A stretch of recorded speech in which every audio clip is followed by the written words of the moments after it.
Bonjour à tous et tous, merci beaucoup d'avoir accepté de venir à cette table ronde pour parler de l'histoire et du présent et du futur de DCS. Avant de présenter un peu nos membres de cette table ronde, je voudrais excuser l'absence de dernier moment de René Ostiou, qui malheureusement n'a pas pu se libérer et qui aurait pu nous parler de la part historique du droit public dans la recherche nantaise, intégré ensuite à droit et changement social à partir de la fusion de 2008, qui est un élément dont on n'a pas encore parlé, mais qu'on aura peut-être l'occasion d'aborder, puisque les reconfigurations de laboratoire ont amené à une fusion entre l'équipe de droit public et l'équipe de droit privé au sein de, pas toute l'équipe de droit privé, au sein de DCS, tout en ayant la particularité du laboratoire de droit maritime à côté. Donc une configuration assez diverse. Et donc malheureusement René Ostiou ne pourra pas être là pour cette part historique, mais Marie Godel nous parlera de cette part contemporaine du droit public et de sa présence dans le laboratoire. Donc, il y a des noms qui ont été évoqués dans la conférence d'Alain Suppiot juste avant, et à côté de moi, Soisy Lorvelec, par qui je vais commencer à poser une question. Je vous présenterai au fur et à mesure, ce sera plus simple dans les questions que je vais vous poser. Soisy Lorvelec, donc ingénieur de recherche, spécialiste de droit pénal et d'études féministes. Tu es présente dès la fondation de DCS en 1984, comme on peut le voir dans le document que j'avais fait passer à certains d'entre vous sur le premier rapport d'activité du laboratoire. Quel rôle a eu le laboratoire dans ta trajectoire? Est-ce qu'appartenir à DCS a influencé ton parcours académique, professionnel? Et as-tu une expérience ou un moment marquant vécu au sein du laboratoire qui a enrichi ta réflexion et tes recherches? Bon, alors je démarre. Merci beaucoup. Ah oui, il faut que je prenne un micro. Donc, je suis donc Soisy Lorvelec, pour ceux qui ne me connaissent pas. Et j'ai travaillé au sein du labo de 1982 à 2012, en gros. Ce qui fait de moi, en fait, presque un dinosaure de la recherche. J'ai vu d'ailleurs qu'il n'y avait pas de féminin dinosaure. Ça commence bien. Alors, autant vous le dire tout de suite, j'aime pas trop, moi, regarder en arrière. Je trouve que c'est assez démoralisant et puis surtout assez ennuyeux pour tous ceux ou celles qui vous écoutent. Mais j'ai quand même dit oui, hein, j'ai quand même accepté de jouer le jeu. D'abord pour faire plaisir à Franck et à Pascal, et puis surtout parce que je garde un excellent souvenir de ces années passées au sein de Droit et Changement Social. Alors, pourquoi le rôle quel a été le rôle donc du labo dans ma trajectoire individuelle? Alors pour moi, en fait, l'appartenance à DCS a été déterminante au moins par 3 rencontres et 3 personnalités. Alors la première, c'est dès mon arrivée à Nantes en 82, hein, je venais de terminer une thèse de criminologie. C'est en fait une rencontre décisive avec Marie-Claude Dedvise, qui à l'époque était maître de conférence en droit pénal et qui travaillait sur les peines de substitution et plus globalement sur la sanction pénale. Et Marie-Claude venait de signer un contrat de recherche sur casier judiciaire et insertion professionnelle. Et elle m'a proposé de travailler avec elle, d'intégrer sa petite équipe. Alors ce contrat était financé par le ministère de la Justice, Conseil de la Recherche, qui plus tard a été transformé, je crois que c'est dans les années 90, en GIP, Mission Recherche, Droit et Justice.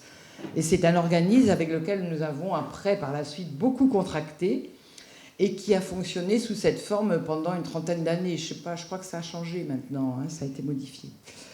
Alors, je me souviens particulièrement donc, d'un contrat sur la population en milieu ouvert. Le titre exact, c'était « Enquête statistique sur la délivrance des bulletins et l'effacement des condamnations », qui était financé par le ministère de la Justice et que nous avions mené avec un laboratoire de Nancy, qui était une URA-CNRS, et le professeur Dickès, qui était professeur d'économétrie au Luxembourg. Et pour faire cette recherche, nous allions au moins 2 fois par semaine au casier judiciaire national, avec des étudiants, dont Gilles Renaud, d'ailleurs, à l'époque, qui travaillait avec nous, qui est devenu avocat après en droit du travail. Et on faisait du dépouillement de bulletins, au casier judiciaire.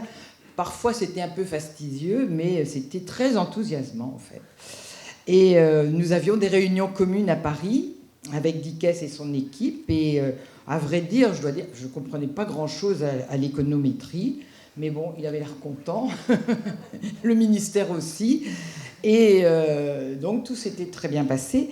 Et j'ai adoré travailler avec Marie-Claude Detvis. C'est dommage qu'elle ne soit pas là aujourd'hui parce que Marie-Claude était quelqu'un à la fois de très sérieux, de méthodique, mais dans la recherche, elle était très inventive. Voilà. Alors ça, c'était ma première rencontre. La deuxième rencontre a été évidemment la rencontre avec Michel Bordeaux, qui a été fondamentale en fait dans la suite de mon parcours, puisque Michel, comme l'a rappelé Alain, était historienne, féministe, directrice du laboratoire. Elle travaillait essentiellement sur l'histoire des femmes. Et en fait, 1982, donc avant la création du labo, ça a été un tournant décisif dans ce qu'on a appelé plus tard l'acte de naissance des recherches féministes, avec un grand rassemblement à Toulouse de 800 militants, chercheurs, membres d'associations. Yvette Roudy, à l'époque, était ministre des droits des femmes. Et dans son message d'ouverture de ce colloque qui s'appelait « Femmes, féminisme et recherche », elle dit ceci: « C'est la première fois que les études féministes sont reconnues officiellement en France et que le regard particulier que les analyses féministes peuvent porter sur le monde qui nous entoure et dans lequel nous vivons trouve sa légitimité. » Ce qui était très fort à l'époque. Et dans la foulée, le CNRS et le ministère des droits des femmes ont financé en 1983 une action thématique programmée, ce qu'on appelait une ATP, qui s'appelait Recherche sur les femmes et recherche féministe, pour une durée de 4 ans. Alors on peut dire qu'à l'époque, l'argent coulait à flot, ou presque. Et c'était le bon temps quand même. Et donc de nombreuses recherches ont été proposées à travers la France. Et c'est dans ce contexte que Michel Bordeaux, pour le laboratoire DCS, a proposé une étude sur les décisions de justice relatives au viol dans le TGI de Nantes. Donc 4 ans avant, 4 ans après la loi du 23 décembre 80. Et recherche donc qui va être publiée après sous le titre, en 90, Qualifié viol. Alors c'était une recherche qui était très lourde en termes de dépouillement, de codage, d'interprétation et d'écriture. Michel avait besoin d'une spécialiste un peu en droit pénal, et moi j'avais besoin de quelqu'un d'exigeant qui guide et qui approfondisse mes recherches. Et je voudrais lui rendre ici hommage parce qu'elle a été très très importante dans la suite de ma carrière, évidemment. Et elle était elle m'a beaucoup appris sur la méthodologie, sur la clarté dans l'écriture également. Et il me semble en fait que ce début marque vraiment le point de départ d'un axe fort qui par la suite a été développé. Je pense notamment aux recherches développées avec Sylvie, avec Virginie et d'autres sur les violences intrafamiliales, la recherche sur le harcèlement au travail avec Anne-Sophie Hoquet et des sociologues, le séminaire Genre et normes qui a été organisé pendant quasiment une dizaine d'années à la MSH, qui regroupait des juristes, des économistes, géographes, sociologues, médecins même, j'en oublie. Et puis bien sûr le master pluridisciplinaire, études sur le genre, il s'appelle études sur le genre, je crois. Et j'ai vu en regardant un peu le site de DCS que était organisé au sein de DCS il n'y a pas longtemps une conférence intitulée « Regard croisé sur la nécessité de redéfinir le viol et les agressions sexuelles ». Preuve s'il en est, que les recherches sont toujours d'actualité. Alors, troisième point, tu me dis si je dois m'arrêter. Enfin, évidemment, la troisième rencontre, la rencontre déterminante, je vais dire, dans le début des années 90, c'est que j'ai eu la chance de croiser la route d'Alain Supiot, qui rentrait d'un séjour à l'étranger avec le projet génial et un peu fou de monter à Nantes une maison des sciences de l'homme, sous forme donc d'un GIP, comme il l'a expliqué tout à l'heure, groupement d'intérêt public, pluridisciplinaire et qui donc jouissait d'une autonomie financière et juridique. Et donc cette maison qui hébergerait, comme il vous l'a expliqué, des chercheurs, des étudiants, des séminaires de recherche, etc. Et cette maison des sciences de l'homme, en fait, ça a été un cadeau, un cadeau pour les enseignants qui étaient avides de recherche et de liberté. Et ça a été le début d'une belle aventure. Vous connaissez la suite. Donc j'ai eu la chance d'être embarquée dans ce projet, qui a été difficile à monter. Et il a fallu beaucoup de ténacité au futur directeur pour tenir bon. Mais bon, ceci est une autre histoire. Et cette expérience est sans conteste celle qui m'a le plus enrichi humainement et professionnellement. Voilà, je prendrai la parole après. Oui, tout à fait, on aura un deuxième tour de questions. Merci beaucoup, Soisic. Donc Jean Danet, alors l'absence de René Ostiou me permet de pouvoir pratiquer le tutoiement et éviter une table ronde de Michel Drucker. Donc comme je tutoie tous les autres membres, ce que je n'aurais pas pu faire en présence de René Ostiou. Alors, pareil, Jean, présent dès 84 quand on regarde DCS et la description des opérations sur le document, ton nom y figure. Avocat, maître de conférence en droit pénal, même question qu'à Soisic. Je gagne du temps dans la façon de la poser. Merci Pascal, bonjour à toutes et à tous. Et merci pour cette invitation, même si je me suis un peu fait tirer l'oreille pour y participer, parce que je doutais un peu de l'intérêt de ce que je pourrais dire. Alors, j'évoquerai pour ma part, la question c'est le rôle du laboratoire dans vos trajectoires individuelles, j'évoquerai le rôle du laboratoire dans ma trajectoire individuelle, mais aussi, si vous le permettez, dans la trajectoire collective de l'équipe pénale, bien plus intéressante à mon sens. Pour ma part, j'ai entretenu en fait successivement deux types de relations à droit et changement social. Et la première fut extérieure au laboratoire. Ce fut autour du droit rural de 1983 à 1995, et c'était les colloques de Louis Lorvellec. Des liens se construisaient là entre, d'une part, les universitaires de droit et changement social, ou d'ailleurs, les Poitevins par exemple, et d'autre part, les praticiens dont j'étais comme avocat spécialisé en droit économique rural.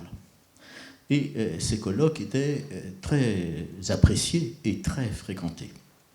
Alors, Louis savait, autour de thèmes nouveaux, croiser les regards, c'est une expression qu'il affectionnait et qui était alors assez neuve, et ces regards croisés amenaient au débat d'autres collègues juristes. Alain Supiot, bien sûr, sur le travail paysan, et même, et là les plus anciens mesureront l'exploit, Erwan Le Gall sur la commercialité des ventes de produits agricoles.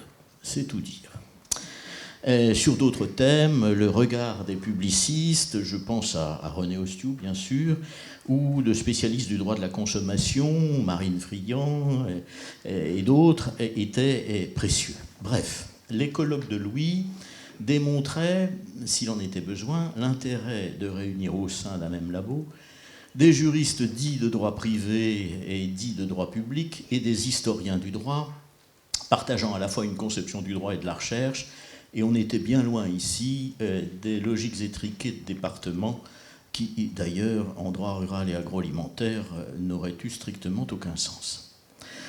DCS n'était donc pas qu'en charge de la seule logistique, le labo soutenait là une démarche intellectuelle qui concernait chercheurs et étudiants, car Louis associait très étroitement les étudiants à ses colloques. Alors ce que je veux souligner ici, sur l'exemple du droit rural, mais c'est vrai aussi pour d'autres domaines, je crois, et notamment le pénal, c'est que l'identité d'un labo, le cœur de sa démarche, n'impacte pas seulement le parcours des enseignants et chercheurs qu'il compose, mais qu'il colore aussi le cheminement des étudiants de master et de doctorant, j'y reviendrai ensuite, et qu'enfin il marque le type de relation que les chercheurs peuvent établir avec les praticiens et avec la société. Ensuite, seconde relation, à partir de 1995, devenu enseignant-chercheur, je veux témoigner de ce qu'a constitué DCS pour le développement du droit pénal dans cette maison. Sous la houlette du professeur Reynald Othénoff d'abord, puis ensuite, avec Sylvie et bien sûr Soisic, et toutes les autres, Martine, Claire, Virginie. Alors, disons-le sans embâge, une fois les 2 professeurs pénalistes partis à la retraite, comment dire cela? Dans la logique des départements, une petite équipe de 3 ou 4 maîtres de conférences pénalistes, maître de conférence est destiné à le rester longtemps, la suite l'a montré, ça ne pesait pas lourd institutionnellement. Et ici, je crois pouvoir dire que DCS a joué un rôle très important. Si je ne perds pas mes pages, je vais y arriver. S'agissant de l'économie et de la recherche, d'abord, un labo reconnu, dont l'identité était forte, a permis à notre modeste équipe de décrocher plus facilement des contrats de recherche avec le GIP Droit et Justice d'abord, puis pour l'étude sur le traitement des délits, un financement important de l'ANR, ce qui était une première à la fac, si j'ai bonne mémoire. Il est évident que la réputation de sérieux du labo nous a incontestablement profité. Pour un Jacques Comaille, qui connaissait à la fois les travaux majeurs de DCS, rappelés tout à l'heure par Alain Suppiot, et aussi ceux des chercheurs du sens engagés dans ce projet, notamment ceux de Jean-Noël Rétière, il est évident que cela comptait. Et j'ai sur ce point des souvenirs très précis du rapport qui nous fut fait après remise de notre recherche, le traitement des délits. A posteriori, on nous raconta que certains évaluateurs du projet étaient sceptiques sur notre capacité à le mener à bien. Ils trouvaient le projet ambitieux, mais que d'autres les avaient rassurés. Non, on connaît ces labos, ils ont des habitudes de travail en commun et une culture de l'interdisciplinarité, ils iront au bout. Le labo, de par sa marque de fabrique, sa composition, facilitait, il est vrai, la constitution d'équipes interdisciplinaires, soit en interne, soit avec des collègues d'autres labos, et puis aussi le tissage de liens personnels avec les praticiens, avocats, magistrats, et plus important encore, en l'espèce, pour cette recherche, avec les juridictions en tant que telles, avec à la clé des conventions fixant les conditions concrètes d'accès aux données de recherche. Le labo et sa réputation facilitaient encore les liens avec d'autres labos en France et aussi à l'étranger, je pense aux Belges, aux Gallois, avec des labos d'autres disciplines, et je pense bien sûr au sens, ce qui récemment a débouché sur un master commun. Et c'est aussi en partie la réputation de DCS qui a valu à l'équipe pénale d'intégrer, par exemple, le comité de rédaction des archives de politique criminelle, aux côtés des labos de Paris 1, de Nanterre, de Poitiers, ou d'entrer chez Dalloz au comité de rédaction de la collection L'essence du droit, qu'aujourd'hui François Rousseau co-dirige. Bref, le chemin, certes modeste, que l'équipe pénale a parcouru collectivement est à mon sens indissociable de son appartenance à DCS. Mais sur le fond, enfin, l'identité de DCS nous a facilité les choses quand nous choisissions d'aborder le pénal au travers de ses pratiques, plutôt que de la seule recherche strictement positiviste, le commentaire législatif et jurisprudentiel. En nous intéressant dès les années 2000 aux politiques pénales des parquets, à la mise en concurrence des procédures de traitement des délits, à leurs implications de toute nature, c'est bien du rapport entre le droit et le changement social qu'il était question. L'identité même du labo résonnait fortement avec le contenu de nos recherches. Enfin, j'ajouterai que cette forte identité de DCS n'aura en rien empêché le développement diversifié de l'équipe. Et je pense ici, bien entendu, à l'arrivée en 2012 de François Rousseau, jeune professeur agrégé. C'était pour nous très important. François, qui à Bordeaux avait été nourri à une autre tradition, mais qui n'a pas hésité à répondre favorablement à l'invitation que nous lui faisions de nous rejoindre. Et l'équipe sait aujourd'hui ce qu'elle lui doit. Et j'ai évidemment plaisir, et un peu de malice, j'en conviens, à constater que depuis lors, le mouvement se poursuit avec l'arrivée de jeunes professeurs que je salue. C'est dire le rôle qu'a joué et continue de jouer le labo dans nos trajectoires individuelles, mais aussi dans celles de l'équipe pénale. Merci Jean. Alors on ne va pas suivre l'ordre de la table ronde, on va directement aller vers Patrick. Patrick qui apparaît dans les membres fondateurs de DCS, professeur de droit social, ancien directeur du laboratoire. Quel a été évidemment l'impact du labo sur tes travaux de recherche et notamment la question de l'attention au changement social qui a été évoquée dans la première conférence d'Alain Suppiot. A-t-elle participé à tes recherches, l'orientation de celle-ci, et d'explorer des thématiques et des orientations que tu n'aurais peut-être pas? Absolument, merci Pascal et merci de l'invitation. Quand j'ai vu les 40 ans de DCS et l'invitation, j'ai tout de suite sauté dessus. Parce qu'on est dans une faculté de droit qui est incapable de reconnaître son histoire et de fixer un certain nombre de dates ou de personnalités. La fac a dû fêter ses 50 ans il n'y a pas tellement longtemps par un grand colloque sur 50 ans de droit, très intéressant. Le bouquin n'est jamais sorti. Louis nous a quittés, ce qui fait que seul un amphi est personnalisé au nom de Louis Lorvellec. Je ne sais pas s'il faut continuer ou pas continuer, ça ne me regarde plus.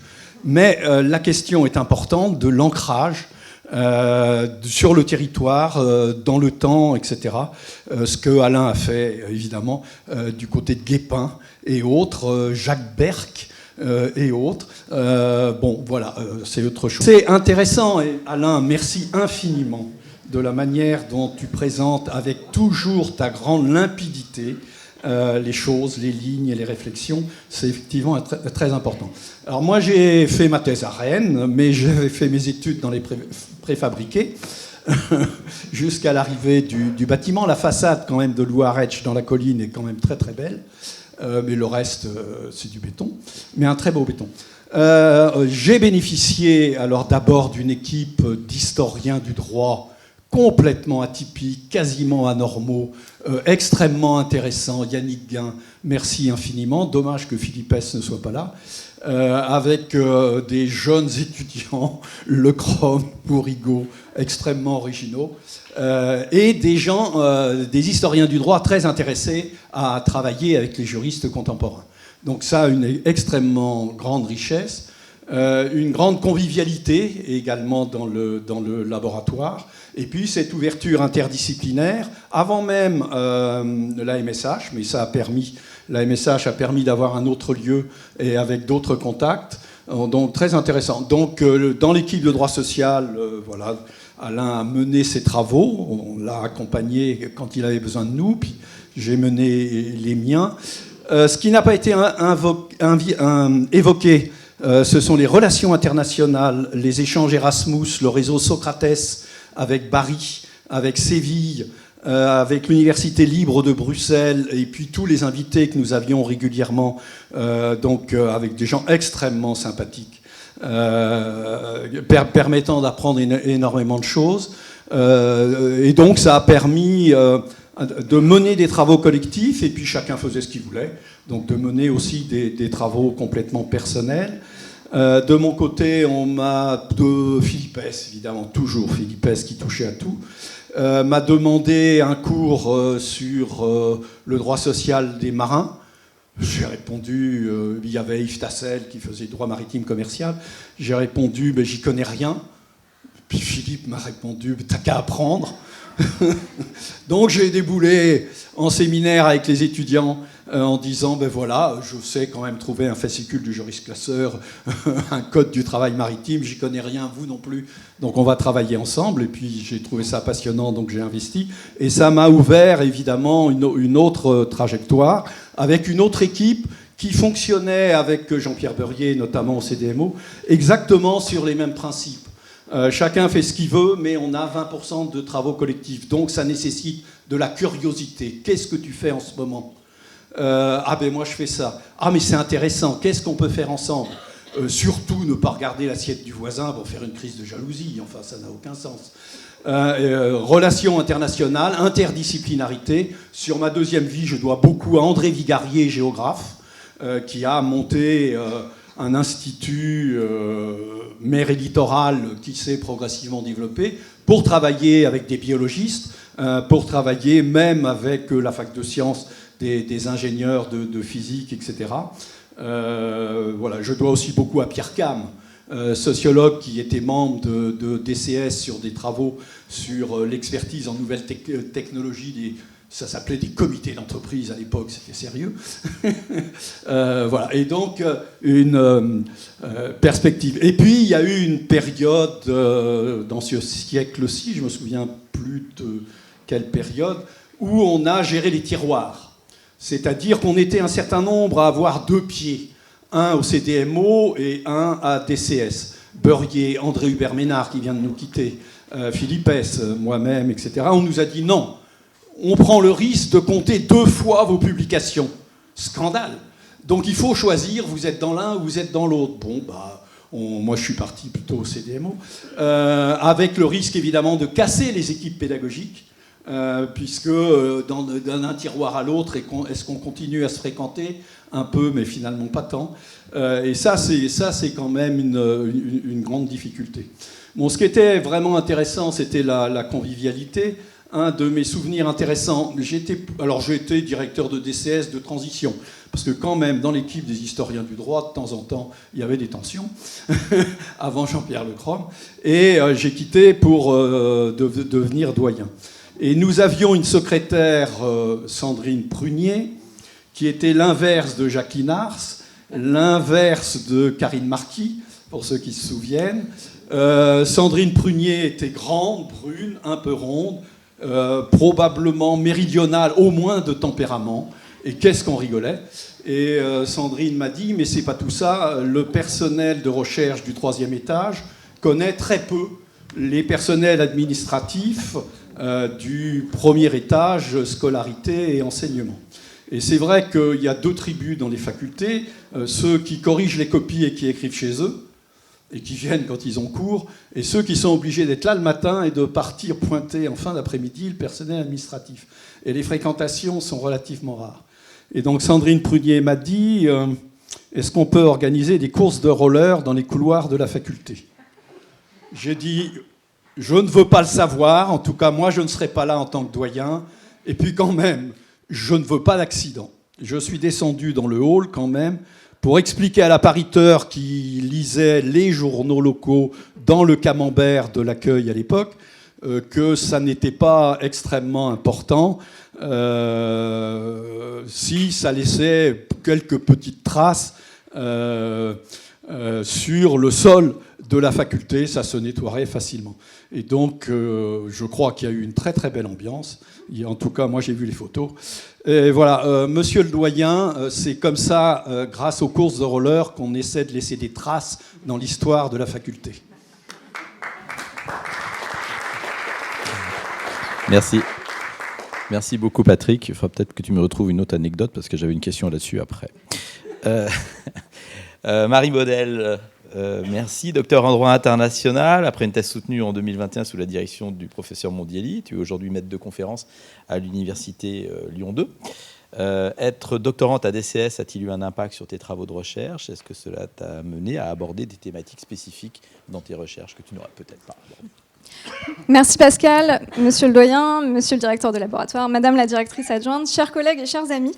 Je suis vraiment très honorée, ravie d'être avec vous aujourd'hui pour célébrer ces 40 ans de DCS, et je commence peut-être par là avant de répondre à la question qui m'est posée.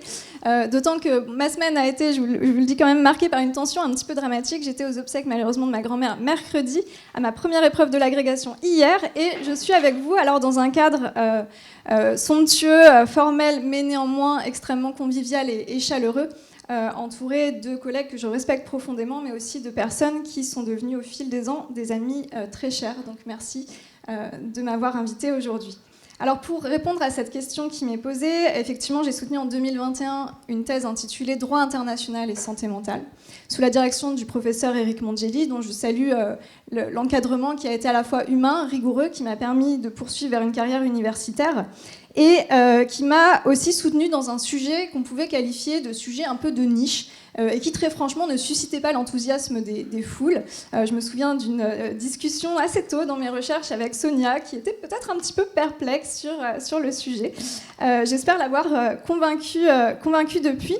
Alors, je tiens à souligner qu'à ma connaissance, il n'existe que 2 thèses sur le droit et la santé mentale qui ont donné lieu, qui ont une vocation universitaire. Ma thèse, mais également celle de Loïc Le Rouge sur la reconnaissance d'un droit à la protection de la santé mentale en droit du travail, qui a été soutenue sous la direction de monsieur le professeur Chaumette. 2 thèses donc sur le droit et la santé mentale soutenues à DCS, 2 thèses de DCS. Le programme de recherche qui a été dirigé par notre cher directeur, le professeur Franck Eas, Organisation du travail et santé mentale, s'inscrit également dans le prolongement dans le cadre de ces travaux sur la santé mentale. Et il s'est conclu en janvier 2023 par un très beau colloque, aussi par un ouvrage collectif publié aux éditions Dalloz. Nous sommes nombreux à avoir participé, collaboré à ce projet de recherche. Et je crois que ça a été un moment de recherche collective, un important moment de recherche collective au sein de ce laboratoire. Alors, l'étude de la santé mentale en droit, c'est un puissant révélateur des mutations du social. Je prêche devant, je pense, une paroisse ici de convaincus, puisque vous êtes un certain nombre ici à vous être intéressés à ce sujet, ou même plus largement à la question de la santé, qui est un axe à part entière du laboratoire. La création d'obligation de protéger la santé mentale, c'est en effet un puissant facteur de changement social, de mutation du social. Vous avez écrit, monsieur le professeur Suppiot, et j'espère ne pas me tromper dans la citation, que si on intègre la santé mentale dans les obligations de santé et de sécurité qui pèsent sur l'employeur, on permet aux juges d'entrer dans la boîte noire du management.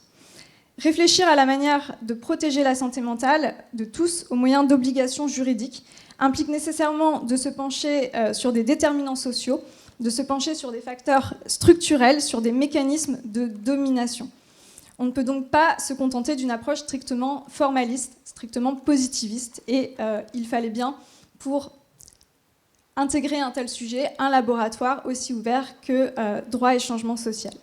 Alors bien évidemment, la santé mentale, qui est au cœur de mes recherches, n'est qu'une thématique parmi les nombreuses riches thématiques de recherche du laboratoire, et donc je saisis cette occasion pour remercier les collègues qui m'ont fait confiance et qui ont fait confiance à la jeune doctorante que j'étais ou à la jeune docteure que j'étais pour me proposer d'autres thématiques de recherche, pour me lancer certains défis et m'obliger un petit peu à sortir de ma zone de confort. Alors je pense notamment au séminaire organisé par Madame Carole Billet sur l'Union européenne et les mutations de la sécurité. Journée qui était à destination des jeunes chercheurs et qui permettait de les accompagner à peut-être une première prise de parole, mais aussi une publication, donc encadrée par des enseignants-chercheurs. Je pense également à Madame Valérie Borevno, que j'ai aperçue, qui m'a aussi fait confiance pour participer au très beau colloque sur l'élévation du niveau de la mer et le droit international. Donc merci de m'avoir impliquée aussi dans l'organisation un petit peu logistique de ce colloque. Et puis enfin, j'en profite pour remercier Madame la professeure Agathe Van Lang qui m'a recrutée dans le cadre d'un LRU axé sur le droit de l'environnement et qui a, je crois, réveillé pour très longtemps maintenant peut-être la partie de mon cerveau qui était déjà environnementaliste mais qui ne le savait pas. Et c'est maintenant un axe à part entière de mes recherches. Nous avons ensemble co-encadré, co-organisé une journée avec les Master 2 sur l'Union européenne et la sécheresse. C'est pour moi vraiment un élément marquant de mon parcours d'enseignante qui a permis d'initier un encadrement par la recherche des Master 2. Je crois que c'est vraiment un élément et un axe très important aussi qu'il s'agit de développer. Je parlerai un petit peu plus tard de l'accompagnement des jeunes docteurs et des doctorants, mais je garde ça peut-être pour le deuxième tour de questions. Merci beaucoup Marie. Alors poursuivons notre tour générationnel comme thématique pour présenter Julien Constantin, docteur en histoire du droit depuis quelques mois, avec une thèse constituée sans constituante, un titre qui présente, je trouve, une actualité politique indéniable depuis quelques mois. Je ne sais pas si les gens qui entrent dans la salle, puisqu'on n'a pas de réseau ici, savent si on a des nouvelles, Habemus PM ou Habemus pas PM. Peut-être pourra-t-on nous le dire. Bref, en tout cas, une thèse qui fait aussi écho à l'appellation du laboratoire, droit et changement social. Est-il pour toi, Julien, aussi un nom porteur de sens? Quel est l'impact du labo dans tes travaux de recherche? Merci Pascal, et merci de m'avoir convié à cet événement. Je me sens bien illégitime d'y intervenir. Et chaque jeu que je vais prononcer me semble d'avance un petit peu inapproprié, mais je vais quand même tenter peut-être de parler, pas tellement en mon nom, mais en celui de l'histoire du droit, de la place de l'histoire du droit au laboratoire DCS, qui me paraît être importante et caractéristique justement de l'identité de ce laboratoire.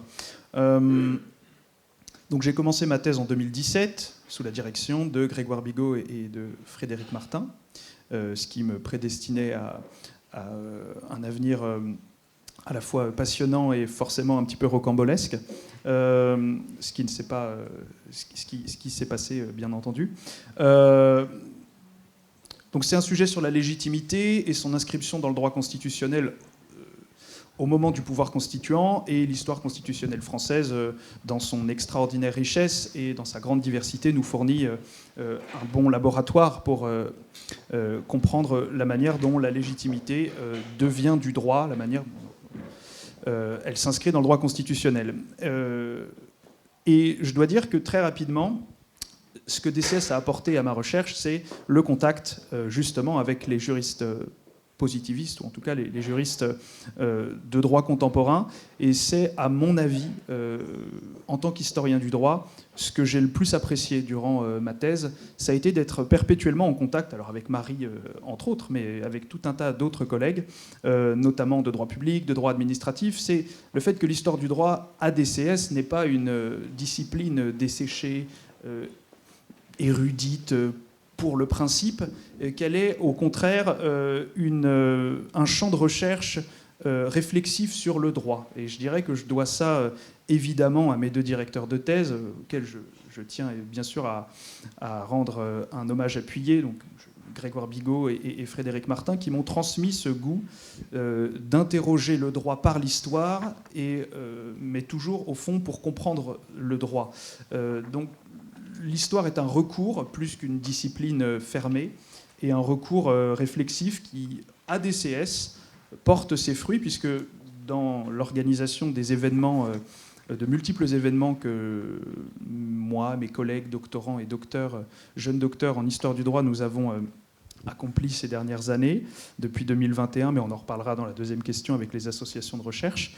Il n'y a jamais eu de cloisonnement en réalité entre l'histoire du droit et le droit public.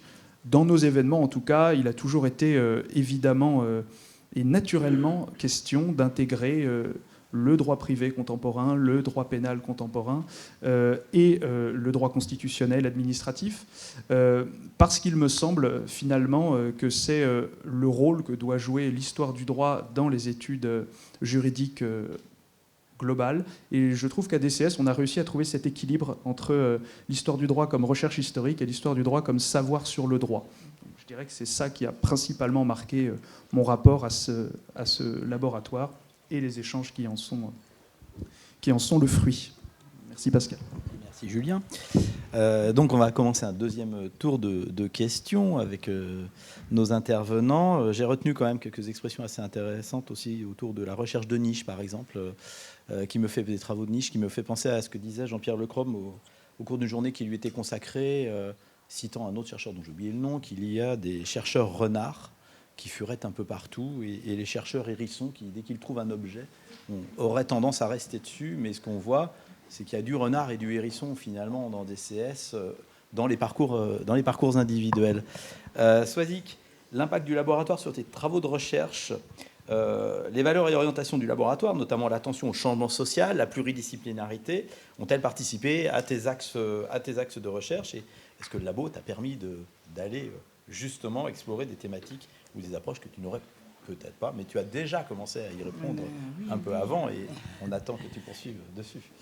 Ben oui, en fait, c'est une évidence pour moi, parce que dans le premier rapport de présentation de ce qu'on appelait des axes de recherche, encore à l'époque, la pluridisciplinarité. C'est toi qui m'avais envoyé cette espèce de petit...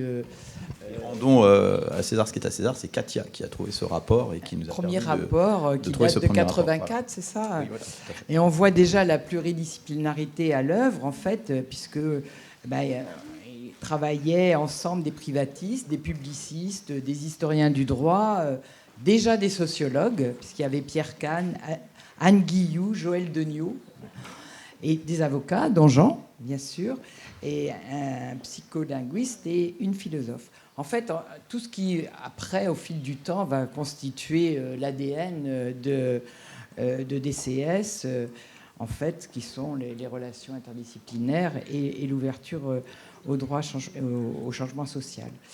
Et en fait, cette identité de DCS, j'ai retrouvé un petit livret qui avait été très bien fait en 95, c'était un livret recherche qui s'appelait Recherche. Yvon d'Edvize était doyen à l'époque, mais c'était un très très joli livret et où on présentait en fait les différents labos de la fac avec les différents membres. Et dans le livret de 95, il est dit que l'identité de DCS repose sur l'importance de la longue durée, l'histoire, l'observation des moments du droit, la pluridisciplinarité et la pluralité des compétences. Donc, on voit bien que tout ça, ça a constitué toujours le fil rouge des recherches menées dans des domaines aussi différents que le droit du travail, le droit rural, comme on l'a vu, le droit pénal ou les recherches féministes. Alors, rapidement, si je peux donner 2 exemples en droit pénal, en fait, on voit très bien que l'irruption du droit dans l'espace clos de la famille et de l'entreprise, en partie due en fait à la pression et au changement social, ont amené à des recherches menées avec les pénalistes sur les violences intrafamiliales, sur l'excision avec Sylvie, en partenariat d'ailleurs avec des médecins du CHU, ou encore, comme je l'évoquais tout à l'heure, sur le harcèlement au travail. Et chaque fois, il s'est agi d'analyser de manière fine et empirique l'évolution du droit à travers les changements de la société et réciproquement la place et l'influence du droit dans les transformations de la société. Alors, autre exemple frappant, mais Jean en a parlé, c'est la recherche sur 10 ans de traitement des délits, en fait, qui donc est le fruit d'une recherche empirique menée sous ta direction, Jean, avec le soutien d'une équipe très pluridisciplinaire, puisqu'il y avait sociologues, psychosociologues, politistes, voilà. Et cette grosse recherche avec, en fait, pour ambition d'embrasser l'ensemble des mutations qu'a connues en France le traitement des délits durant la dernière décennie, avec l'analyse des différents moments policiers et judiciaires, comme l'a dit Louis, comme l'a dit Jean. Alors, petite anecdote ou petit moment marquant de ma vie à DCS, c'est très difficile de faire le tri dans tous ces moments marquants. En fait, je me souviens d'un moment quand même marquant qui a été l'enterrement de Simone de Beauvoir. L'enterrement de Simone de Beauvoir le 19 avril 1986 au cimetière Montparnasse en compagnie de Michel Bordeaux. Alors, pourquoi nous étions là avec des milliers de personnes, de femmes, de militants? C'était vraiment un grand moment. Et en fait, nous devions ce jour-là nous retrouver au ministère avec toutes les équipes impliquées dans l'ATP pour une journée de travail. Et nous avions évidemment pris nos billets avant, il n'y avait pas Internet. Et donc on s'est dit, qu'est-ce qu'on fait? On a nos billets, allez, on y va. Et c'est comme ça que j'ai assisté à l'enterrement de Simone de Beauvoir, qui pour moi a été un grand moment. Mais bon, ce qui m'a quand même le plus marqué, et comme je le disais tout à l'heure, c'est évidemment la création et ensuite la vie intellectuelle de la Maison des sciences de l'homme. En fait, c'était quand même un endroit assez extraordinaire où justement il y avait la curiosité intellectuelle, les chercheurs qui venaient d'autres horizons. Bon, c'est pas vraiment le lieu ici de faire le panégyrique de la MSH, mais c'était quand même un moment dans les années 90, tu l'as bien connu, et encore maintenant sans doute, mais j'y suis plus, mais où il y avait quand même un bouillonnement d'idées qui était quand même très très intéressant.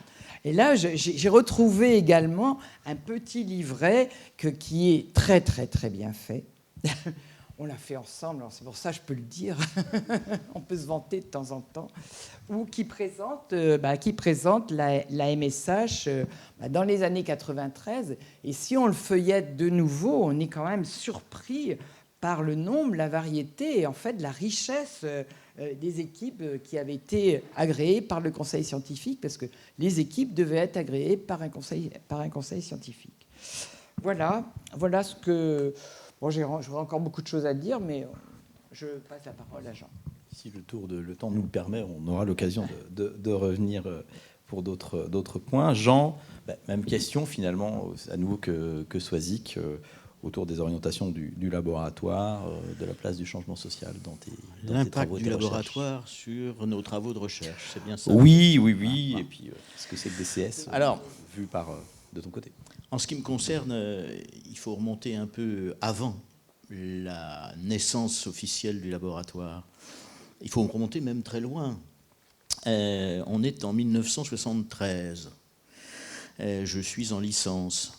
Et j'ai un souvenir tout à fait important de l'invitation qu'avait fait le bâtonnier Mougin, qui nous enseignait le droit du travail, et son chargé de TD, un certain Alain Suppiot.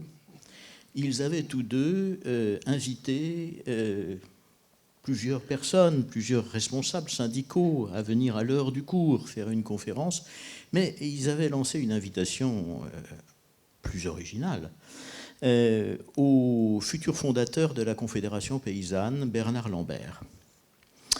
Une conférence sur les mutations du travail paysan. Et cette conférence a été tout à fait déterminante pour moi dans le choix ultérieur de mon sujet de thèse, puisque j'ai exploré les rapports entre le droit et ce qu'on appelle les disciplines de production et de commercialisation en agriculture. Alors il est évident que c'était déjà là, de leur part, mais surtout de la part d'Alain, bien sûr, comme une préfiguration de l'orientation de droit et changement social que de faire tenir cette conférence. Alors ensuite, je me suis un peu égaré dans des travaux de recherche sur l'histoire du droit, et je dois beaucoup ici à Michel Bordeaux, bien sûr, et aussi à Yannick Guin. Et puis, j'ai soutenu ma thèse en 1982, mais j'étais avocat de 1979 à 2000.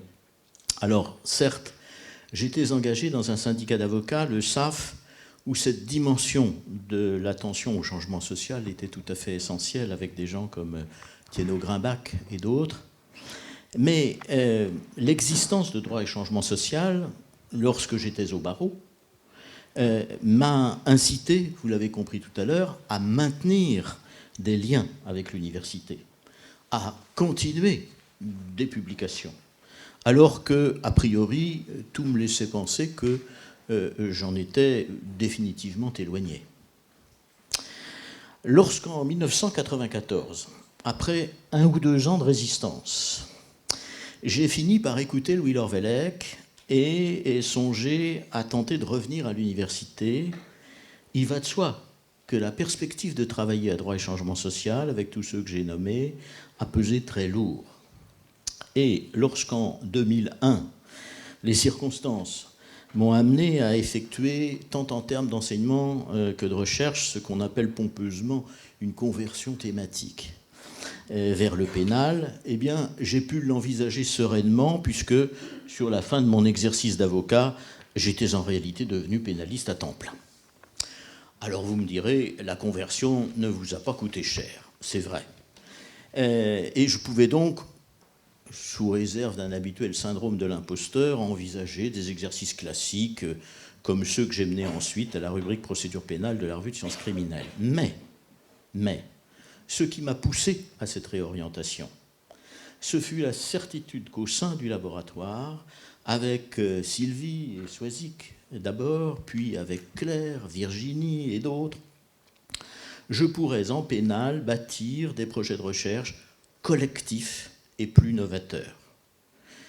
C'est vraiment cela qui m'a fait oser franchir le pas. Grâce à cette équipe, grâce à ces recherches, je n'ai jamais regretté mon choix d'avoir, fin 2000, sollicité l'honorariat au barreau pour me consacrer à l'enseignement et la recherche, quelles qu'aient été ensuite les vicissitudes de la carrière, comme on dit. Un choix atypique, certes, et même, j'ose le dire, un peu suspect pour certains de nos collègues. On interrogea mes associés. Alors, je ne rapporterai pas ici les questions qui leur furent posées parce que j'ai préféré en rire. Mais si j'évoque cette étrange démarche, c'est pour la conviction qui la sous-tendait. Un avocat, disons bien occupé comme je l'étais, ne pouvait de son plein gré vouloir arrêter le barreau pour se consacrer à la recherche. Était-il donc ce métier, à leurs propres yeux, un petit métier pour de petites gens, comme disait Daniel Soulez-Larivière naguère à propos de la magistrature? Ce n'était pas, et ce n'est toujours pas mon avis. Car pas plus que les avocats ou les magistrats, les chercheurs ne sont ni le sel de la terre, ni des soutiers. Mais, et nous devons peut-être le dire à nos plus jeunes collègues, encore faut-il, ici comme ailleurs, résister pour les uns à la tentation de la tour d'ivoire, et pour les autres à son contraire, la dépréciation collective et les renoncements qui s'en suivent, car ils sont leurs pires ennemis. Et on peut relire les pages de Marc Bloch sur l'université d'avant-guerre. Un dernier mot qui n'engage que moi. Lorsque je repense aux 25 ans passés comme enseignant-chercheur, devant les déceptions causées par les fonctionnements souvent très sclérosés des facs de droit, la bulle droit et changement social aura bien souvent constitué pour moi la réserve d'oxygène. Alors que lorsqu'en 2018, à la veille de la retraite, j'ai publié au Conseil supérieur de la magistrature une étude sur les mobilités des magistrats, mobilité qui nous préoccupait beaucoup, il m'a paru bien naturel de la rattacher explicitement à droit et changement social, car j'étais bien conscient de ce que cet exercice devait presque tout à ce que j'ai appris et pratiqué dans ce laboratoire. Voilà. Reconnaître cette dette, c'est un devoir, dit-on, avec raison, mais c'est aussi un vrai plaisir. Et au fond, c'est un peu ce que nous faisons là, aujourd'hui, à cet instant, et c'est tout l'intérêt de cet anniversaire. Merci Jean. Patrick. Alors, changement de registre en termes de questions. Parlons des perspectives intergénérationnelles, des transmissions au laboratoire. Quel message tu aimerais transmettre aussi aux nouvelles générations de chercheurs dans un laboratoire comme celui-ci? Et ça fait le lien avec les remarques de Jean à l'instant. Oui, bah, tout à fait. Quand on a la folie d'attaquer une thèse de doctorat sans financement, en essayant d'enseigner à côté pour avoir un peu de revenus, on poursuit sa formation disciplinaire et on développe des recherches sur une tête d'épingle, sur une niche. Alain parlait de bocal. Et puis on réussit, et puis il n'y a pas énormément de postes, mais quand on a la chance d'être recruté par l'université, c'est quand même intéressant, quand on est bavard, d'enseigner. Alors on peut continuer à être spécialiste, moi je dirais, de sa tranchée, et continuer longtemps là-dessus. Et donc les questions de santé et sécurité au travail, puisque ma thèse était sur la médecine du travail, j'aurais pu continuer, j'ai continué longtemps. Merci Franck Héas d'être plus brillant que moi et d'avoir repris le terrain. Et justement, l'intérêt d'un laboratoire comme DCS, c'est d'ouvrir d'autres perspectives, d'avoir d'autres soutiens en particulier, parce qu'on répond beaucoup à des commandes, à des demandes. On en refuse quelques-unes, mais c'est comme ça qu'on élargit son territoire, et souvent sur des travaux de commande. Mais quand on peut avoir un soutien, un support collectif, c'est beaucoup plus riche et beaucoup plus intéressant. Alors moi j'ai déjà évoqué la demande de cours sur le droit social des marins. La MSH Ange-Guépin, peut-être qu'elle n'est plus exactement ce qu'elle a été. C'est pas ça qui est intéressant de regarder en arrière et de regarder des choses comme ça. C'est à quelle fonction elle a servi et en quoi elle nous a permis d'évoluer, d'ouvrir vers l'interdisciplinarité, d'avoir, comme disait Denis Bouget, mais c'était l'idée aussi d'Alain, d'avoir des conditions de travail normales et de sortir de la misère des campus universitaires, quand même. Et donc de développer notamment cette interdisciplinarité. Donc aujourd'hui, c'est pas mon problème, mais dans un autre cadre, avec l'invention de pôles, de bras, d'épaules, sociétés et autres, comment cette fonction dont on a besoin pour les jeunes chercheurs puisse évoluer, peut-elle aujourd'hui fonctionner? Alors si c'est plus une maison des sciences de l'homme, comment ça va s'appeler, comment ça va fonctionner, avec quel financement, c'est des questions importantes. Alors, Soisic évoquait les petits fascicules papier que nous faisions au siècle dernier. Maintenant, c'est des sites web, manifestement. Et j'ai eu la chance d'avoir à la MSH un programme d'observatoire des droits des marins qui m'a permis de travailler avec les organisations syndicales, de travailler avec l'ensemble des fonctionnaires des affaires maritimes et des inspecteurs du travail et d'organiser des journées avec l'ensemble des acteurs du monde maritime. Bon, on est dans des villages gaulois en France où on ne peut pas réunir à la fois les organisations syndicales de salariés et les employeurs parce qu'ils s'engueulent.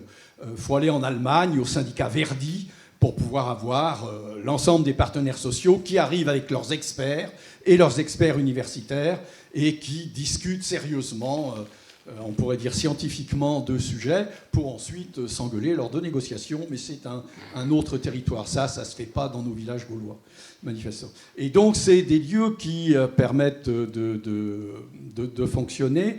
Et puis, ensuite, d'échanger, et notamment avec la nouvelle génération qui fait ses propres thèses et doctorats, mais à qui on peut donner ce virus de la curiosité et de l'interdisciplinarité.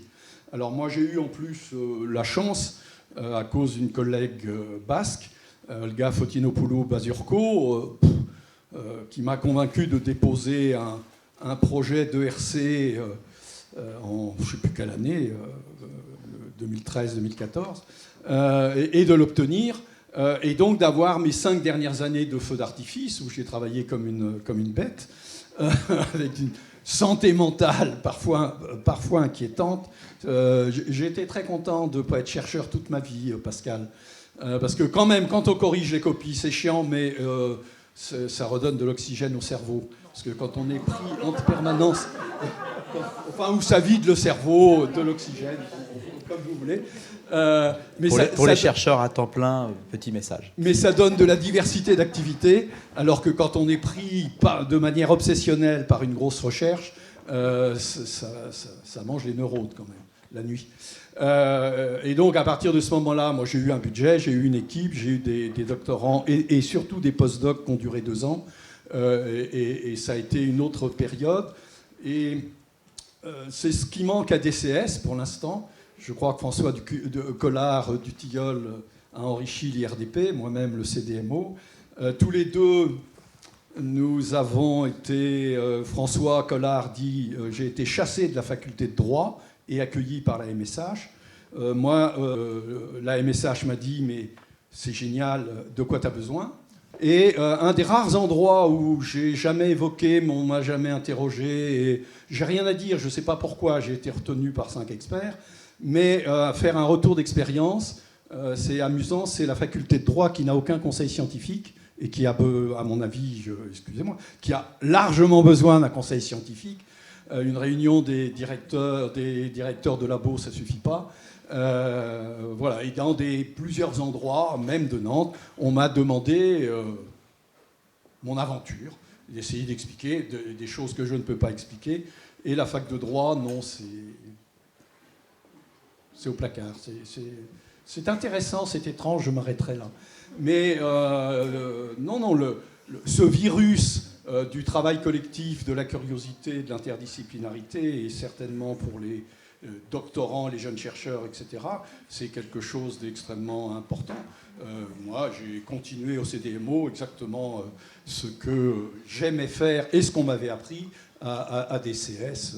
Je dois évidemment, en droit social, énormément à Alain Suppléant.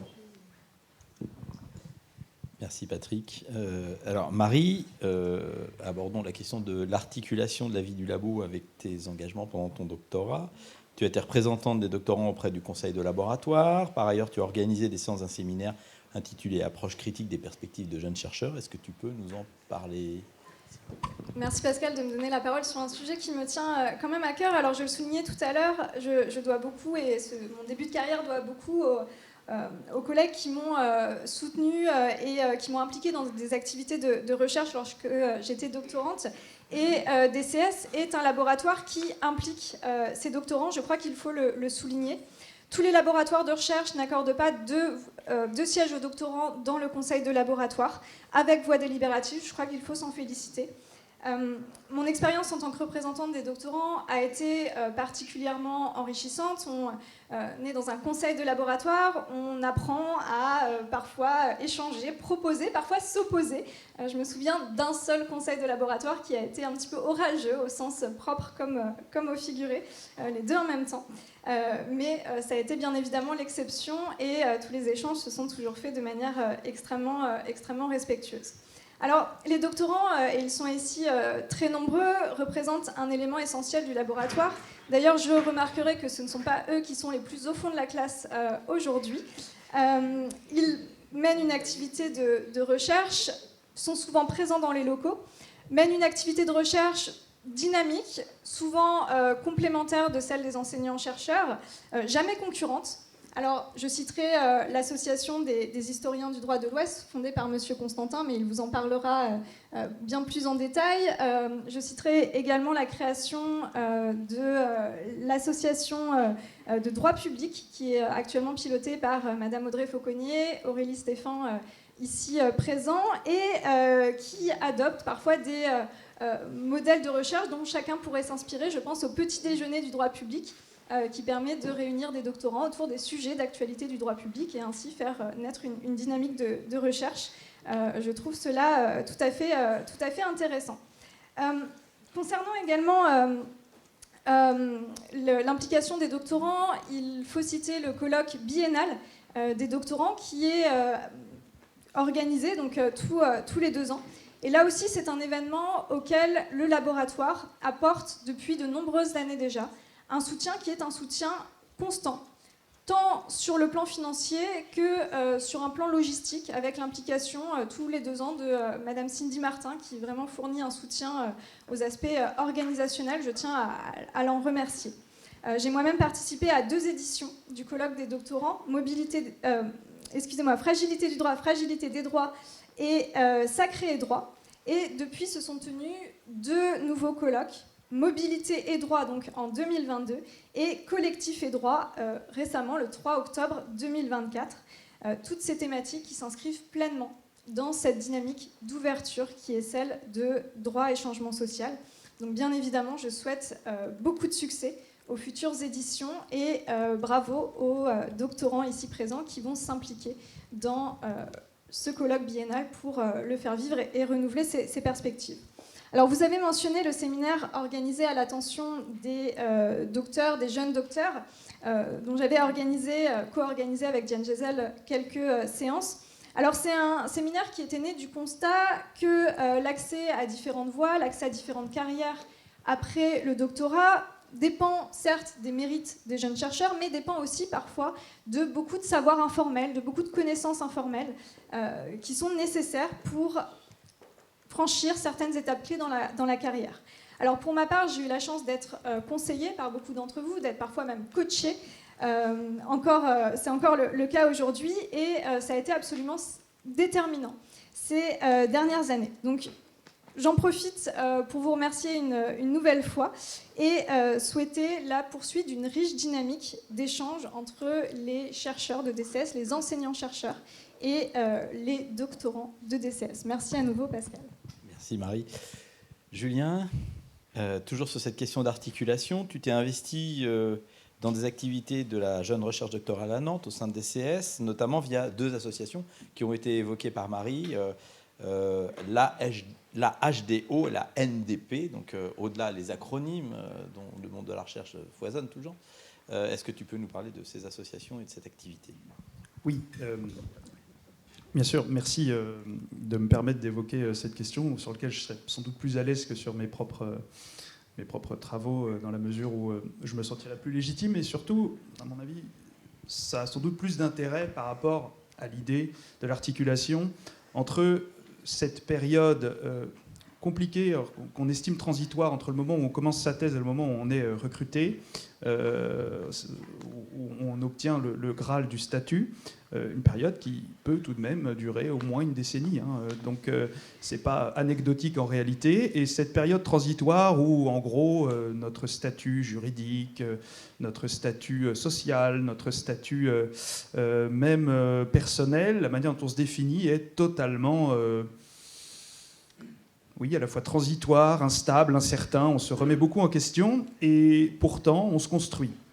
Et pour gérer cette période, durant laquelle, par ailleurs, on a du mal à élaborer de véritables stratégies individuelles, s'insérer dans les sociétés savantes existantes est souvent quelque chose soit de difficile, à cause des savoirs informels, effectivement, soit carrément impossible, puisqu'il y a beaucoup de sociétés savantes qui n'accueillent que très difficilement les doctorants ou les jeunes docteurs. Donc, avec des collègues historiens du droit, un peu conscients de ce caractère un peu difficile, et puis aussi conscients de la difficulté de s'intégrer en tant qu'historien du droit dans un laboratoire, surtout lorsqu'on a des spécialités un petit peu éparses. Donc on s'est retrouvés à 4, c'est l'anecdote que je fournirai, dans la cuisine d'un des membres refondateurs de la HDO, pour préparer la réunion du département d'histoire du droit. J'en profite pour saluer le professeur Godin pour l'activité et tout ce que lui doit l'histoire du droit à Nantes, qui est énorme et pas assez souligné. Et ces réunions de département d'histoire du droit sont souvent l'occasion en fait de beaucoup plus rire et se retrouver que travailler réellement. En tout cas, c'est comme ça que je le perçois et c'est pour ça que ce sont toujours des moments délicieux et très agréables. Mais en tout cas, on avait sur cette réunion de département d'histoire du droit, on avait le sentiment, alors on était 4 collègues, un spécialiste de l'histoire du notariat breton au Moyen-Âge, moi-même spécialiste d'histoire constitutionnelle, on avait une spécialiste de l'histoire de l'apothicaire en Bretagne et une spécialiste d'histoire du droit des successions entre passage Ancien Régime Révolution et un spécialiste d'histoire parlementaire sous la monarchie de Juillet. Autant dire, que faire avec ça ? Eh bien, on s'est réunis dans une cuisine et on s'est dit qu'il nous fallait une structure, une association pour nous permettre d'agir ensemble et d'avoir à la fois la souplesse vis-à-vis du laboratoire et en même temps une forme de socle, de reconnaissance juridique de la spécificité des doctorants en histoire du droit.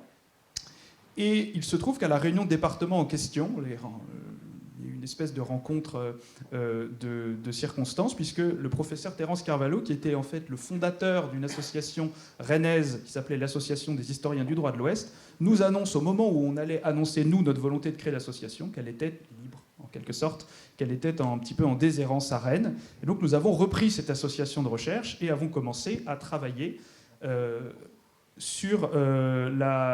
grâce à cette structure. Et en fait, on s'est rendu compte très rapidement que lorsqu'on était ensemble et qu'on travaillait finalement entre doctorants, les choses allaient très vite. On fournissait des projets clés en main aux administrateurs du laboratoire. On se passait des lourdes formalités, des appels à contribution, de tout ce qui rend finalement la recherche à la fois coûteuse, longue, et on se permettait d'aller frapper aux portes dans les couloirs des professeurs, des titulaires, des maîtres de conférences, pour tout simplement leur demander s'ils accepteraient de participer à nos colloques. Et dans 99% des cas, la réponse fut oui, bien sûr, quel que soit le domaine de recherche. Et en fait, on s'est rendu compte que finalement, faire de la recherche, c'était pas si compliqué que ça en réalité. Ça impliquait deux choses: d'avoir beaucoup de temps et d'énergie à revendre, et une forme de bonne manière, effectivement, mais toujours corrélée à un peu de culot et de présence sur les lieux de la faculté. Et on a monté pas moins d'une dizaine d'événements depuis 2021 sur tout un tas de sujets. Et puis, en collaboration avec le département d'histoire du droit, on a aussi complété notre savoir-faire de chercheurs en co-organisant en participant à l'organisation des colloques du département, ce qui nous a permis, en tant que doctorants et docteurs, d'être en tant qu'organisateurs ou co-organisateurs, de rencontrer bien, non seulement des grands professeurs de notre discipline, mais également bien, tout simplement de nous faire aux us et aux mœurs universitaires, en étant en quelque sorte non plus seulement spectateurs, doctorants spectateurs dans les amphithéâtres, mais acteurs des colloques. Et le département Histoire du droit nous a permis de rencontrer rien de moins que Lucien Jaume, rien de moins que Marcel Morabito, Aurore Gaillès, qui sont, pour des jeunes doctorants, l'occasion de simplement discuter informellement avec des universitaires de renom. Et puis, dans cette lignée-là, les doctorants en droit public nous ont emboîté le pas avec l'association nantaise de droit public. Et très rapidement, alors, ayant leur propre façon de faire, mais en reprenant une partie de ce que la HDO avait fait, ils ont lancé effectivement un cycle peut-être plus approprié en droit positif, un cycle de veille juridique à travers des petits déjeuners. L'idée est de faire de la veille collective en mutualisant en quelque sorte les regards que chacun porte sur l'actualité juridique. Et puis ils organisent désormais aussi des conférences qui connaissent un succès grandissant, où ils font appel à la fois à des anciens chercheurs, à des chercheurs associés, à des jeunes maîtres de conférences, à tout un tas de profils qui ne sont pas forcément pour l'instant intégrés au laboratoire DCS, mais que par le jeu des doctorants, eh bien, ils parviennent à intégrer dans la recherche. Et donc, l'ANDP et la HDO vont avoir un local à la rentrée de 2025, un local commun que le décanat nous a accordé avec bienveillance. Voilà, c'est la continuation finalement de l'idée que les doctorants et les jeunes docteurs sont des membres à part, particuliers, mais en même temps utiles, je pense, à la recherche, parce qu'ils sont sans doute plus souples dans leur approche, qu'ils ont peut-être plus de temps encore, quoique, et surtout qu'ils ont surtout beaucoup de choses à prouver, ce qui fait d'eux, bien sûr, des éléments potentiellement moteurs du laboratoire. Merci, Pascal. Merci, Julien. Alors, dans cette table ronde, on a évoqué... c'est midi et quart, je crois qu'on avait noté. Oui. On a évoqué la création du laboratoire. On a fait un pont avec les nouveaux chercheurs. Je me permettrai deux points que je voudrais évoquer avec vous personnellement. D'abord, la question du nom de DCS. On a vu dans les propos d'Alain Suppiot la démarche du laboratoire. On voit aujourd'hui ce qu'il en est. Je voudrais à titre personnel, je vais évoquer quand même aussi ce passage qui a été la fusion un peu contrainte à l'origine par l'institution CNRS, entre les deux laboratoires CNRS, le CRU arabe et DCS, puisqu'un groupe de travail avait été monté, on est un certain nombre à y avoir travaillé, et s'est posé la question du nom du laboratoire, jusqu'au moment où, au cours d'un repas, je me souviens de ce groupe de travail, c'est Jacques Fialer, qui n'est pas là, mais je voudrais qu'on salue son nom, qui a dit, mais et pourquoi on ne garderait pas droit et chambre sociale, parce qu'après tout, c'est une démarche qu'on retrouve aussi dans les travaux du laboratoire de droit public sur la façon d'appréhender le droit. Et ça nous a au plus ôté une épine du pied. On n'avait pas de ChatGPT pour inventer un logo à partir de 3 noms, un nom à partir de 3 noms et un acronyme. Donc voilà. Ça, c'est le premier point que je voulais évoquer. Le deuxième point, c'est une discipline dans le laboratoire qu'on a indirectement traitée. La première, c'est la science politique. Puisque dans ce laboratoire, il y a quand même une présence importante des collègues de sciences politiques. Je voudrais notamment saluer Philippe Le Pichon, Gérard Brovelli.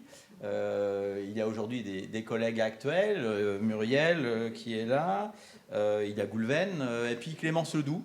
Moi, à titre personnel, je suis très heureux de sa présence dans le laboratoire, qu'elle a choisi en arrivant il y a une dizaine d'années maintenant, et qui nous permet de mener aussi des projets interdisciplinaires, je ne sais pas comment les qualifier, mais sur des méthodes différentes, autour de sujets qui sont porteurs, le Covid dans l'aide à domicile, et toute une série de travaux. Donc je ne voulais pas qu'on passe cette table ronde sans évoquer également l'apport indéniable des collègues politistes dans ce laboratoire, et également des collègues sociologues.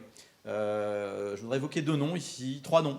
Mais il y en a un qui a déjà été évoqué par Alain Suppiot, c'est Pierre Cam, qui a été mon prédécesseur également à la tête du centre associé au CEREC de Nantes, ancien inspecteur du travail, me semble-t-il, avant ensuite d'être enseignant, chercheur en sociologie, mais également Anne-Chantal Hardy Dubernay, au moment où elle était dans le laboratoire, qui a aussi permis de redynamiser le centre associé au CEREC, qui est une espèce de petite équipe dans l'équipe travail-emploi, aujourd'hui mobilité. Et également, difficile de ne pas évoquer Serge Karsanti, qui nous a quittés il y a quelques temps, mais qui était aussi impliqué sur des thématiques qui n'étaient pas forcément celles, au départ,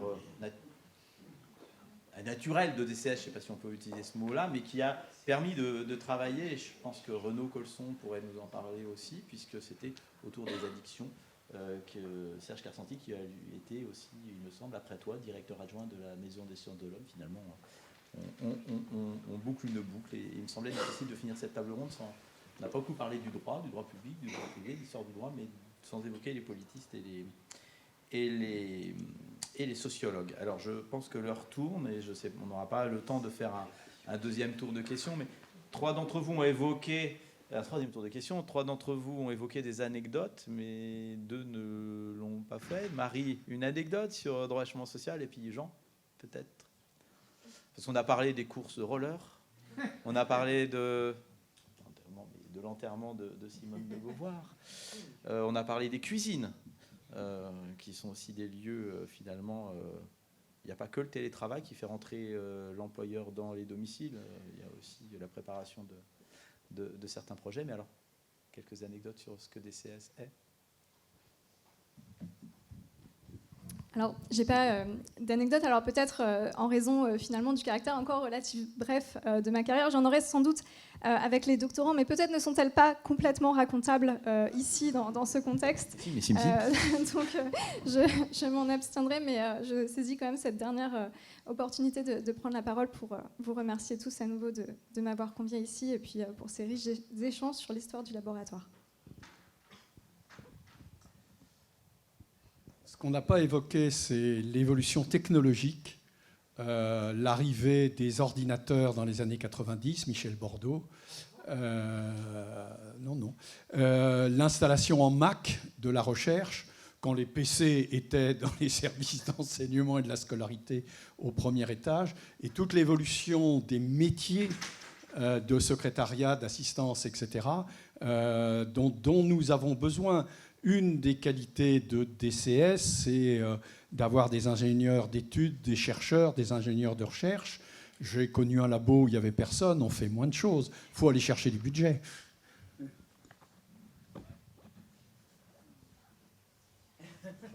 Écoute, j'ai pas à cette heure une anecdote qui me revient particulièrement à l'esprit. Moi, le mot que je voudrais dire ici, et qui, au fond, condense un peu tout le plaisir que j'ai eu à être à DCS, c'est que j'y ai rencontré et j'ai travaillé avec des gens qui étaient exigeants sur le fond et bienveillants avec les personnes. Et nous savons tous ici que ce n'est pas toujours le cas dans le monde universitaire. Il y a même des gens qui font un peu l'inverse, à dire vrai. Ils sont trop bienveillants avec les travaux et insupportables dans leur rapport avec les personnes. Donc ça a vraiment pour moi compté. Et c'est c'est ce qui fait qu'au fond, j'ai plaisir aujourd'hui à me retrouver ici, parce que je retrouve cette atmosphère. On peut dire les choses et en même temps rester parfaitement bienveillant entre nous. Si je peux ajouter un dernier mot, j'ai le souvenir, moi, au labo, et ça me fait plaisir que vous soyez là et que vous en parliez, justement, de l'apport et du labo dans vos recherches et dans votre parcours. Moi, j'ai le souvenir quand même de l'attention qu'on avait toujours à l'égard des jeunes chercheurs et des doctorants, parce que d'abord, ça nous faisait plaisir, c'était bien, c'était toujours une espèce de bain de jouvence, voilà. Et je ne sais pas si Katia s'en souvient, mais justement, à un moment où l'informatique devenait de plus en plus prégnante, on se disait, mais ils vont tous partir du labo, ils viendront plus nous voir, ils n'auront plus besoin de nous. Alors, on cherchait des moyens de les récupérer. Et alors, on avait installé dans un labo des machines à café, je ne sais pas si tu te souviens, en se disant... il faut qu'on les coucoune, quoi. Il faut qu'ils aient envie de venir nous voir, parce que sinon, ils resteront dans leur bureau, derrière leur machine. Alors, bon, je suis très contente de savoir que, finalement, la place du labo reste première, que c'est pas seulement un lieu géographique, mais aussi, ça a du sens pour vous. Voilà, je vous remercie. Et j'ai vu que Gérard Brovelli avait levé la main, je pense qu'on a un peu de temps pour... Évidemment, vous allez l'entendre. Merci. De me donner la parole. 2 minutes, s'il te plaît, si vous voulez, pour évoquer la science politique et son lien avec l'histoire de DCS dans ce que nous évoquons là entre le passé et le passage avec le présent. Vous avez vu tout à l'heure la photo, c'était pas une photo, de Michel Bordeaux sur la plaquette de présentation de DCS. Dans ce texte, elle explique que plusieurs pôles de recherche existants à la faculté sont réunis dans DCS. Et parmi ceux-là, le Centre de recherche politique. Le Centre de recherche politique a été créé en 1972. Il a eu une quinzaine de publications, de petits fascicules qu'on peut encore trouver à la bibliothèque universitaire. Et il y avait 2 axes de recherche. Un axe qui était la formation sociopolitique de la France de l'Ouest, dans laquelle, Jean, tu as contribué, et un axe qui était femmes et féministes, dans laquelle, Soisic, tu as contribué. Bon. L'axe femmes et féministes a été animé par Michel Bordeaux et a eu un écho assez considérable, puisque la faculté a été rapidement connue comme étant... la seule faculté de droit dans laquelle il y avait vraiment des études féministes. Elle était connue nationalement et au-delà des frontières. J'ai le souvenir, dans les publications que j'ai lues ou dans les rapports, de contact avec l'extérieur. L'axe formation sociopolitique de la France de l'Ouest, donc il y a eu un certain nombre de publications.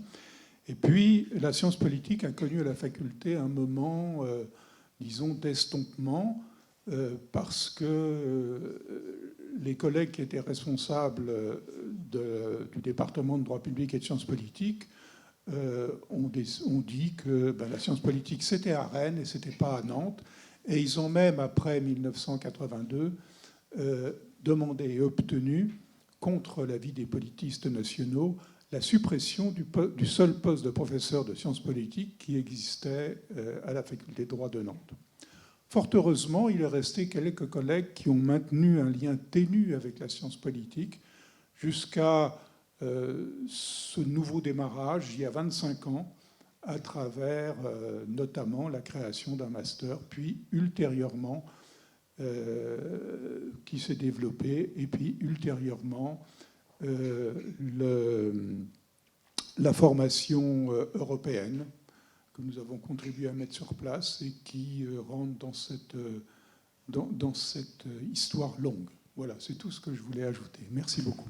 Merci beaucoup, Gérard. Donc, on ne va pas aller plus loin parce que, comme le rappelait notre directeur DCS, c'est aussi des moments de convivialité et on va éviter de trop empiéter sur ces moments de convivialité.